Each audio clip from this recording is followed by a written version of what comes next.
नमस्कार प्रेक्षक हो, मी स्वाती गोडसे आणि टॉक टाइम या आमच्या खास कार्यक्रमात आपल्या सगळ्यांचं स्वागत. तर प्रेक्षक हो, आज टॉक टाइम मध्ये आपला विषय आहे बिनाइन प्रोस्टॅटिक हायपरप्लासिया म्हणजेच BPH आणि या विषयावरती आपल्याला मार्गदर्शन करणार आहेत 3 तज्ञ डॉक्टरांची टीम. त्यापैकी डॉक्टर आशिष परदेशी आपल्या सोबत आहेत, जे पुण्यातील किडनी आणि यूरोलॉजी स्पेशालिटी क्लिनिकचे डायरेक्टर आहेत. डॉक्टर आनंद काशीद देखील आपल्या सोबत आहेत, जे अहमदनगरमधील मॅकेअर सुपर स्पेशालिटी हॉस्पिटलचे संचालक आहेत. यूरोलॉजिस्ट आणि एंड्रोलॉजिस्ट आणि किडनी ट्रान्सप्लांट सर्जन म्हणून देखील त्यांची ओळख आहे. आणि डॉक्टर प्रतीक्षित महाजन नाशिकच्या यूरो क्लिनिकचे संचालक आहेत, ते देखील आपल्या सोबत आहेत. आणि या तीनही तज्ञ डॉक्टरांचं आपल्याला मार्गदर्शन घ्यायचं आहे.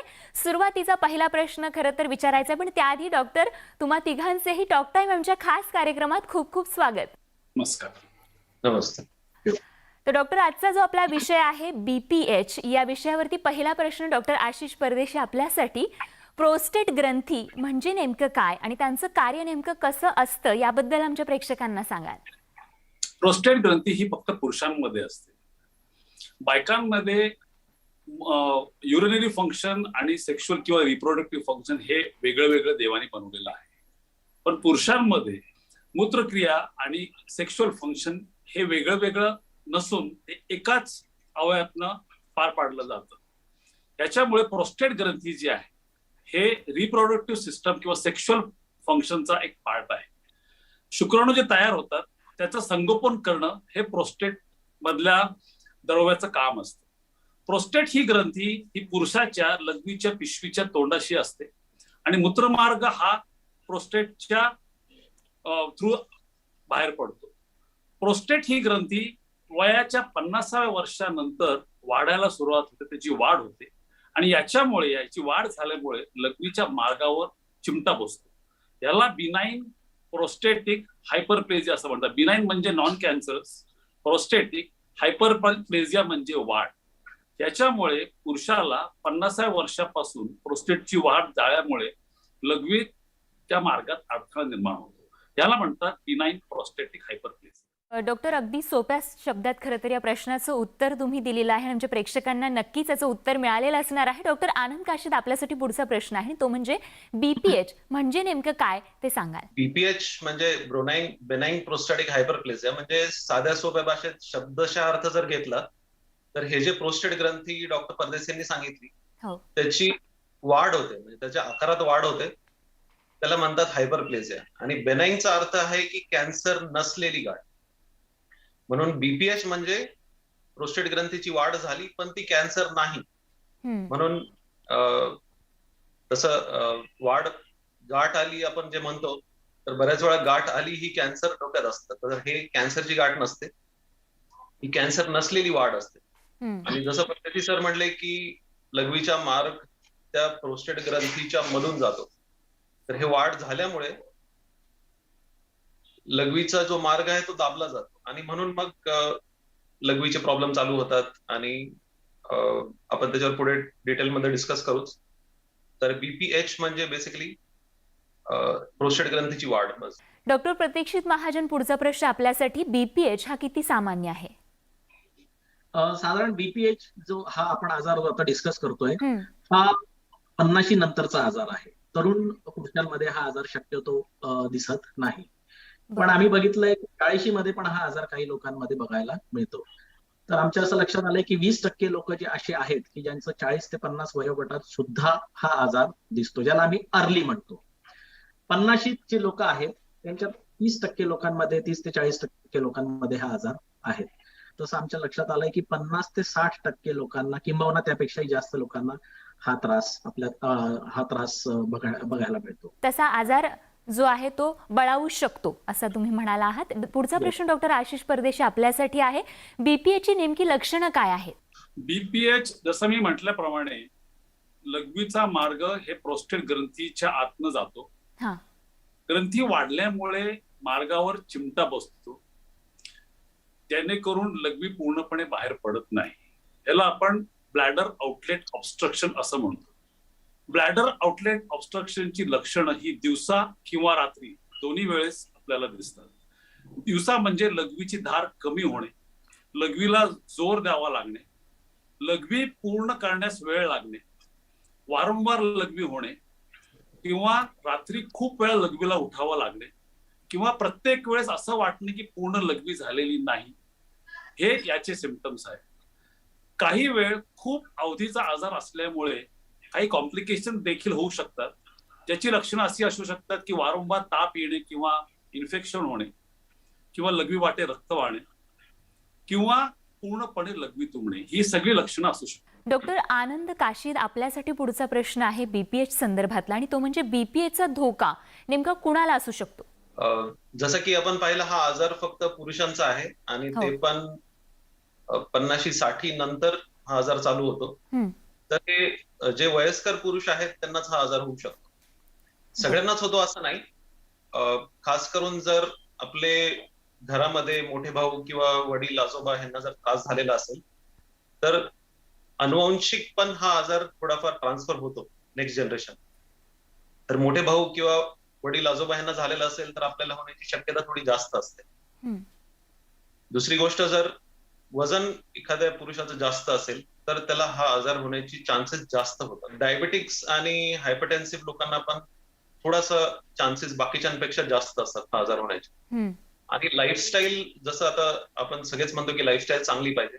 जर स्थूल लाईफस्टाईल आणि खूप ऍक्टिव्ह लाईफस्टाईल नसेल कुणाची तर त्यांना रिस्क जास्त असते हा आजार होण्याची. बरोबर. त्यामुळे लाईफस्टाईल वरती देखील हा आजार होऊ शकतो की नाही हे कारणीभूत असू शकतं किंवा तसं ठरू शकतं. डॉक्टर प्रतीक्षित महाजन, तुमच्यासाठी पुढचा प्रश्न, बीपीएचची नेमकी कारणं काय आहेत? तसं बघायला गेलं तर बीपीएचची कारणं काय आहेत हे म्हणण्यापेक्षा बीपीएचची कारणं काय नाही आहेत पहिले आपण त्याच्याकडे बघायला पाहिजे. कारण बरेचसे पेशंट जेव्हा आमच्याकडे येतात त्यावेळेला पेशंट म्हणतात की डॉक्टर, मला हा आजार कशामुळे झाला असेल?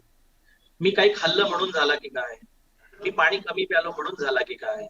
किंवा मला काही आजार आहे म्हणून झाला की काय? मला बीपीचा त्रास आहे, हायपरटेन्शन आहे म्हणून झाला की काय? किंवा माझं सेक्शुअल ऍक्टिव्हिटी जास्त आहे, कमी आहे म्हणून झाला की काय? किंवा एखादा पेशंट आम्हाला येऊन विचारतो की डॉक्टर, माझं सुरुवातीला नसबंदीचं ऑपरेशन झालं आहे तर त्याच्यामुळे मला हा त्रास झाला की काय? तर ही अशी कुठलीही कारणं त्याच्यामध्ये नाहीयेत. म्हणजे याच्यामुळे प्रोस्टेट ग्रंथीचा त्रास होत नाही. जसं आता माझे मित्र म्हणाले, डॉक्टर आनंद काशीद, की हे कशामुळे होतं, तर जसं वय वाढतं त्याच्यामुळे सगळ्यात महत्वाचं कारण याच्यामध्ये आहे की एजिंग. 50-60 नंतर जसं तुमचं वय वाढणार तुम्हाला प्रोस्टेटचा त्रास बऱ्यापैकी लोकांना हा येणार आहे. जेनेटिक, जसं आता आनंद म्हटले की जेनेटिक कोणामध्ये भावाला किंवा वडिलांना जर हा त्रास झालेला असेल तर त्यांच्यातही होतो. तर ही ऍक्च्युली कारणं आहेत. कारणं तशी बघायला गेलं तर एज हे महत्वाचं कारण आहे, परंतु लोकांमध्ये त्याचे गैरसमज खूप आहेत की काही खाल्ल्यामुळे झालं की काय, काही माझं ऑपरेशन झालंय म्हणून की काय, की मला बीपीचा त्रास आहे म्हणून की, तर असं काही नाहीये. एजिंग हे एकमेव कारण आहे. बरोबर. खूप महत्वाचं स्पष्टीकरण, उत्तर खरं तर या प्रश्नाचं तुम्ही दिलेलं आहे डॉक्टर. पुढचा प्रश्न डॉक्टर आशिष परदेशी आपल्यासाठी आहे बीपीएच संदर्भातला, तो म्हणजे बीपीएच हा आजार गुंतागुंतीचा आहे का? खूप चांगला प्रश्न आहे मॅडम हा. बीपीएच हा आजार हा भारतात नाही तर पूर्ण जगभरात गुंतागुंतीचा आहे. जर आपण गुगल सर्च प्रोस्टेट आजारांविषयी करायला जाऊ तर त्याच्यामध्ये बरेचशा अशा गोष्टी आहेत जेणेकरून ही गुंतागुंत निर्माण होते. त्यातलं महत्वाचं कारण आहे प्रोस्टेटमध्ये निर्माण होणारा कॅन्सर, ज्याला प्रोस्टेट कॅन्सर असे म्हणतात. प्रोस्टेट कॅन्सर आणि बीपीएच या दोन्ही गोष्टी, त्यांचे लक्षणं जी आहेत ती सारखी आहेत, पण पेशंटनी डॉक्टरांकडे जाऊन त्यांना प्रोस्टेट कॅन्सर नाही आहे याची पूर्णपणे तपासणी करून घ्यावी. ही गुंतागुंत बेसिकली प्रोस्टेटिक कॅन्सर आणि प्रोस्टेटायटिस ज्याला आपण म्हणतो, ज्याला प्रोस्टेटिक इन्फेक्शन आहे, या तिन्ही गोष्टींमुळे बीपीएच ची गुंतागुंत निर्माण होते. कारण या तिघांची लक्षणं जवळजवळ सारखी असल्यामुळे पण ह्यांचा जे ट्रीटमेंट आहे हे पूर्णपणे वेगळं आहे. त्याच्यामुळे ही गुंतागुंत निर्माण होते. आणि चौथी गोष्ट अशी आहे की लघवीचा मार्ग जो पुरुषाचा आहे तो 20 सेंटीमीटरचा असून प्रोस्टेट सोडून बाकी गोष्टींमुळे होणाऱ्या लघवीच्या अडथळ्यामुळेही ही गुंतागुंत निर्माण होते. तर म्हणून हे सगळी जी आजार आहेत ह्यांची लक्षणं सारखी आहेत, पण डॉक्टरांकडे जाऊन तपासण्या करून वेळोवेळी जाऊन इन्व्हेस्टिगेशन केल्यानंतर आपल्याला नक्की काय ते कळतं आणि त्याप्रमाणे त्याच्या त्याची ट्रीटमेंट डिसाईड होते, म्हणून ही गुंतागुंत आहे. तर प्रेक्षक हो, बीपीएच या आजारावरती आपण मार्गदर्शन घेत आहोत टॉक टाइम आमच्या खास कार्यक्रमात. एक छोटासा ब्रेक घेऊन लगेच परत येणार आहोत, बघत राहा. हो, ब्रेक नंतर टॉक टाइम आमच्या खास कार्यक्रमात आपल्या सगळ्यांचं पुन्हा एकदा स्वागत. बीपीएच या आजारावरती आपण मार्गदर्शन घेत आहोत. 3 तज्ज्ञ डॉक्टरांची टीम आपल्या सोबत आहे. तर विषयाला सुरुवात करूयात. वैद्यकीय सल्ला घेणं उपचारांसाठी, योग्य उपचारांसाठी हे अत्यंत महत्त्वाचं आहे. आणि बीपीएच संदर्भातला पुढचा महत्त्वाचा प्रश्न डॉक्टर प्रतीक्षित महाजन आपल्यासाठी. बीपीएच कर्करोग होऊ शकतो का, हा देखील अनेकांच्या मनातला प्रश्न आहे. जसं आता डॉक्टर काशीद म्हणाले हा, की सगळ्यात पहिले ज्या वेळेला प्रोस्टेटचा त्रास होतोय किंवा प्रोस्टेटची लक्षणं कोणात येतात, हम्म, तर त्यावेळेला बरीच लोक गुगल सर्च करतात हम्म, आणि त्यात प्रोस्टेटचे आजार, याच्यात सगळ्यात पहिला आजार येतो हा प्रोस्टेटचा कॅन्सर. हम्म, त्यामुळे लोक ते बघितल्या बघितल्या घाबरतात की अरे मला हीच लक्षणं आहेत. परंतु जसं आपण चर्चा करतोय, डॉक्टर परदेशी पण मगाशी म्हणाले की गुंतागुंतीचा हा आजार का आहे, की बरेचशा आजारांची लक्षणं ही सेम आहेत. म्हणजे प्रोस्टेट ग्रंथी बिनाईन प्रोस्टॅटिक हायपरप्लेजिया ज्याच्यात कॅन्सर नाही, ती पण लक्षणं सेमच आहेत. प्रोस्टेट कॅन्सरची पण लक्षणं सेम आहे. मूत्रमार्ग कुठे बारीक झाला असेल तर त्याची पण लक्षणं सेमच आहेत. तर ही सगळी लक्षणं आणि हे सगळे आजार गुगलवरती दिले असल्यामुळे पहिलं आपल्याला भीती वाटते की अरे मला प्रोस्टेट कॅन्सर तर नाही. तर एक चांगली न्यूज अशी आहे की भारतात किंवा एशियन कंट्रीमध्ये हा. प्रोस्टेट कॅन्सरचं प्रमाण तसं बघायला गेलं तर अत्यंत कमी आहे. बरं. म्हणजे मी म्हणेन प्रोस्टेट कॅन्सरचं प्रमाण लाखात 5 किंवा 10 लोक भारतात सापडतात. हेच प्रमाण युरोपात किंवा सगळ्यात महत्वाचं म्हणजे की युनायटेड स्टेट्समध्ये, युएस मध्ये हे प्रमाण जवळपास 200 लोक पर 1 लाख पॉप्युलेशन इतकं जास्त आहे. तर सुदैवाने ते प्रमाण इतकं आपल्याकडे नाहीये. बरेचशी लोक, मी म्हणेन 99.99% लोकांना ज्यांना हा त्रास होतो त्यांना बीपीएच हच आजार असतो, प्रोस्टेट कॅन्सर नसतो. प्रोस्टेट कॅन्सरचं प्रमाण अत्यंत कमी आहे. बरोबर. त्याच्यामुळे लगेच काही घाबरून जायची गरज नाहीये. तर आणि दुसरी गोष्ट, जी लोक आमच्याकडे येतात आणि ज्यांना आम्ही डायग्नोज करतो की ओके तुम्हाला बिनाईन प्रोस्टेटिक हायपरप्लाझिया बीपीएच आता हा आजार झालाय आणि आपल्याला त्याची ट्रीटमेंट घ्यायची, तर लगेच पुढचा प्रश्न लोकांचा येतो की डॉक्टर ही जी ग्रंथी आहे ही नंतर प्रोस्टेट कॅन्सर मध्ये टर्न आउट तर नाही होणार, म्हणजे मला आता बीपीएच आहे पण याचं कॅन्सर तर नाही होणार. तर मी तसं म्हटलं मगाशी की खूप कमी चान्सेस आहेत की त्याच्यामध्ये कॅन्सर तो टर्न आउट होईल असं होतं. अदरवाईज 99.99% लोकांमध्ये तो बिनाईनच राहतो, तो कॅन्सर होत नाही. अत्यंत महत्त्वाचा दिलासा तुमच्या उत्तराने खरं तर मिळालेला आहे. डॉक्टर, बीपीएच संदर्भातला पुढचा प्रश्न डॉक्टर आशिष परदेशी आपल्यासाठी. बीपीएच मुळे मूत्रपिंड निकामी होऊ शकतं का? खूप महत्वाचा प्रश्न आहे हा. हो, बीपीएच जसं आपण म्हटल्याप्रमाणे लघवीला अडथळा निर्माण करतो. हो.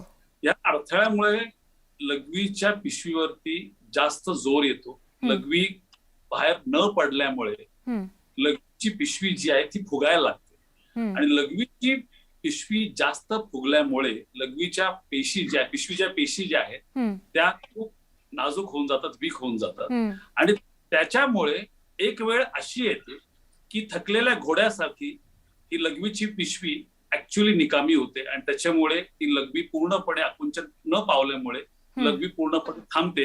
त्याला आम्ही अक्यूट युरिनरी रिटेन्शन असं म्हणतो. काही पेशंट जे आहे ते खूप अंगावर त्रास त्यांचा काढतात, त्यांची पिशवी हळूहळू खूप वर्षांवरती ती हळूहळू ती वीक होते, कारण का ती कपॅसिटी हळूहळू वाढायला लागते आणि एके ठिकाणी ती पिशवी इतकी वीक होते ज्याला आम्ही हायपोकॉन्ट्रॅक्टाईल ब्लॅडर असं म्हणतो, ज्याच्यामुळे लघवीच्या पिशवी जेवढं आकुंचन लघवी करण्यास व्हायला हवं तेवढं ते होत नाही. आणि असे जे पेशंट आहेत जे अंगावर काढतात त्यांची पिशवी निकामी होते, हे डॉक्टरांसाठी किंवा युरोलॉजिस्टसाठी खूप चॅलेंजिंग असतं, कारण ती वेळ गेलेली असते ट्रीटमेंटची. ट्रीटमेंट करून सुद्धा ही पेशंटला त्याचा इफेक्ट भोगता येत नाही, कारण का लघवीची पिशवी ऑलरेडी खूप निकामी झालेली असते. अशा पेशंट करता महिने आपल्याला कॅथेटर किंवा लघवीची नळी ठेवून लघवीच्या पिशवीची ताकद पुन्हा आणावी लागते आणि काही औषध देखील द्यायला लागतात. खूपशे पेशंट यांची ताकद परत येते लघवीच्या पिशवीची, पण बरेचसे पेशंट यांना खूप वेळ कॅथेटर लागतो. म्हणून वेळोवेळी ट्रीटमेंट करणं हे खूप महत्वाचं आहे, गरजेचं आहे. खरंय. जेणेकरून निदान होईल आणि योग्य वेळी उपचार केले जातील. डॉक्टर आनंद, आपल्यासाठी पुढचा प्रश्न आहे, बीपीएचचं निदान नेमकं कसं होतं आणि कोणकोणते तपासण्या केल्यानंतर खरं तर बीपीएचचं निदान होण्यासाठी मदत होते? बीपीएचं निदान मुख्यतः तुम्ही जेव्हा डॉक्टरकडे जाणार, डॉक्टर मला एक प्रश्न विचारतील भरपूर सारे, की तुमचा हा त्रास कसा होतोय, काय होतोय. जसं की आपण मागे पाहिलं की 2-3 आजार आहेत आणि त्यांचे लक्षणं ऑलमोस्ट सेम आहेत. तर जेव्हा तुम्ही यूरोलॉजिस्टकडे जाणार, ते तुम्हाला हे सगळे प्रश्न विचारून हे थोडंसं निदान करायचा प्रयत्न करतील की हा आजार प्रोस्टॅटायटिसमुळे आहे, म्हणजे इन्फेक्शनमुळे होतोय, की बीपीएच मुळे आहे, की कॅन्सर आहे. त्याच्यानंतर पेशंटचं एक्झामिनेशन करून आम्ही थोडंसं प्रोस्टेट ग्रंथी पण एक्झामिन करतो आणि मग हे बघायचा प्रयत्न करतो की हे कॅन्सर तर नाही ना. निदान मुख्यतः बीपीएचचं इथे होऊन जातं आणि मग त्याच्यासाठी सपोर्टिंग काही इन्व्हेस्टिगेशन्स करून घेतो, जसे की काही ब्लड टेस्ट करतो, किडनी चांगली काम करते की नाही हे बघण्यासाठी. कारण जर खूप दिवस बीपीएचचा त्रास अंगावर काढला आणि डॉक्टर परदेशी म्हणले की ती लघवीची पिशवी खूप ताणली जाते, लघवी साठून राहते आणि लघवी होत नाही, तर त्याचं प्रेशर किडनीवर जाऊन किडनी पण फेल होऊ शकते. तर म्हणून ते ब्लड टेस्ट करून किडनीचे स्टेटस काय आहे ते बघायचं. दुसरं मग एक सोनोग्राफी करून आपल्याला प्रोस्टेटची साईज मोजता येते, लघवी पूर्ण होतीये की नाही ते बघता येते, आणि प्रोस्टेट ग्रंथीचा आकार साधारण कसा आहे आणि तो लघवीच्या पिशवीत वाढलाय की काय हे चेक करता येतं. दुसरी एक तपासणी आहे युरोफ्लोमेट्री म्हणून, म्हणजे एक मशीन मध्येच लघवी करायची असते पेशंटनी, तर लघवीची धार कशी आहे त्याचे काही व्हॅल्यूज आपल्याला बघून आणि त्याचा ग्राफ बघून ह्याचा एक अंदाज घेता येतो की बीपीएच मुळेच हे त्रास आहे की काय. ब्लड टेस्ट मध्ये जसं आपण कॅन्सर आपण एवढं जे महत्वाचं बोलतोय, तर सगळ्यांसाठी नाही, पण इंडिकेटेड लोकांसाठी PSA म्हणून एक ब्लड टेस्ट आहे.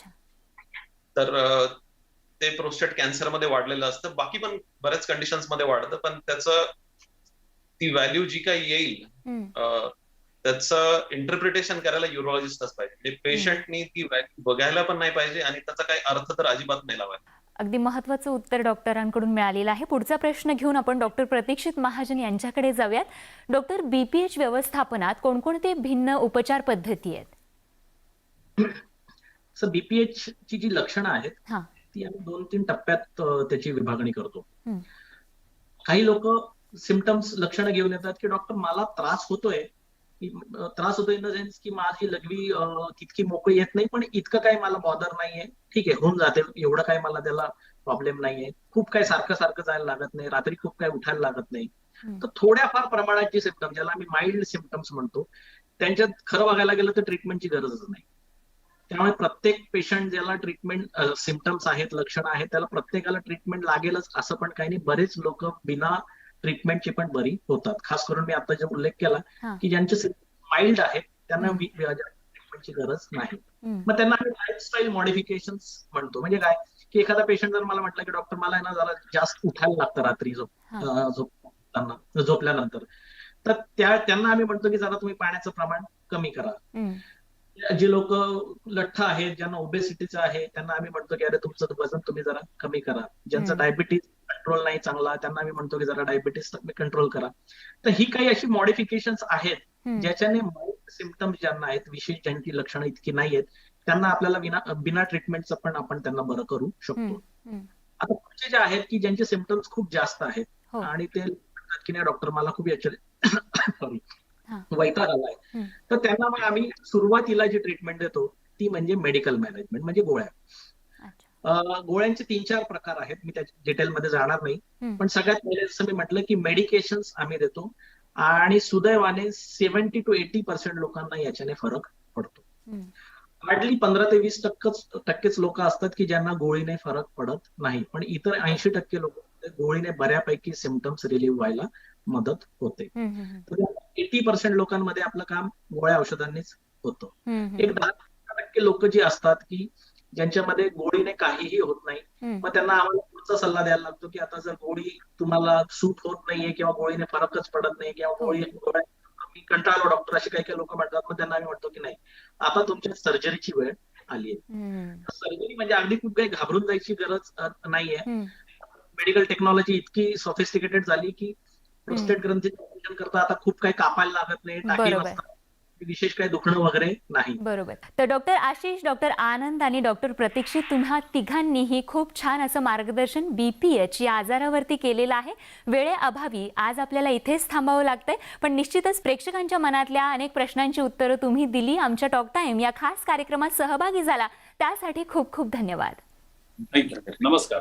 आणि डॉक्टरांच्या या मार्गदर्शनासोबतच आज टॉक टाइम आमच्या खास कार्यक्रमात वेळ झाली इथेच थांबण्याची. ताज्या विषयासह पुन्हा भेटणार आहोत. बघत रहा आमचा खास कार्यक्रम टॉक टाइम.